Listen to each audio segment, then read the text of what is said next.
আসসালামু আলাইকুম এভরিওয়ান, সবাই কেমন আছেন? আশা করি ভালো আছেন। আমিও ভালো আছি। এখানে আমি একটু ঘরোয়াভাবে তেল বানাচ্ছি। এখানে দিয়েছি অ্যালোভেরা আর একটা বড় সাইজের পেঁয়াজ, কালো জিরা আর হলো মেথি। এই তো চুল পড়ছে অনেক, তাই একটু ঘরোয়াভাবে তেল বানাবো। তেল বানানোর পরে আপনাদের দেখাবো। এই তো তেলটা হয়ে আসছে, আরো কিছুক্ষণ জাল করব।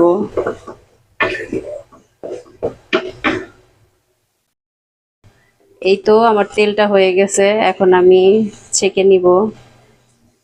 টিস্যুর উপরে ছেঁকে নিলে ভালো হয়, তেলটা ফ্রেশ আসে।